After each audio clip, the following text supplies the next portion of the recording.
শাকিব খানের জায়গায় আমি থাকতাম, নাম্বার ওয়ান জায়গায় থাকতাম আমি। শাকিব খান আমাকে টিকে থাকতে দেয়নি।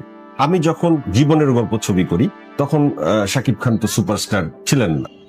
আমি নাম্বার ওয়ান হিরো থাকতাম, কিন্তু টিকে থাকতে দেয়নি শাকিব খান, এমন গুরুতর অভিযোগ আনেন ছোট পর্দার অভিনেতা উপস্থাপক সায়রা নাজিম জয়। একটি সাক্ষাৎকারে জয় বলেন, আমার 4টা সিনেমার মধ্যে 3টা হিট ছিল।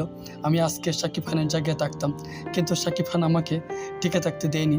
পরে শাকিব খানের জায়গায় আমি থাকতাম, নাম্বার ওয়ান জায়গায় থাকতাম আমি। শাকিব খান আমাকে টিকে থাকতে দেয়নি।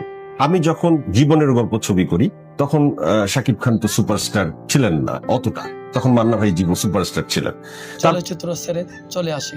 সায়রা নাজিম জয়ের এই বিব্রতকর মন্তব্যের পর হচ্ছে কঠোর সমালোচনা। কেউ কেউ বলছে শাকিব খান তার যোগ্যতায় আজকে এই পজিশনে আসছে। জয় ভাই, আপনার যোগ্যতা থাকলে ঠিকই টিকে থাকতেন, কিন্তু সে যোগ্যতা ছিল না বলে আপনি শাকিব খানের সাথে মার্কেটে টিকে থাকতে পারেননি। এটা আপনার ব্যর্থতা। নিজের ব্যর্থতা অন্যের কারে কেন চাপান? কেউ কেউ বলছে জয় নিজেকে আলোচনা থাকার জন্য এই ধরনের মন্তব্য করছে। ফিল্ম ইন্ডাস্ট্রিতে কেউ কাউকে জায়গা করে দেয় না, নিজের যোগ্যতা দিয়ে জায়গা করে নিতে হয়।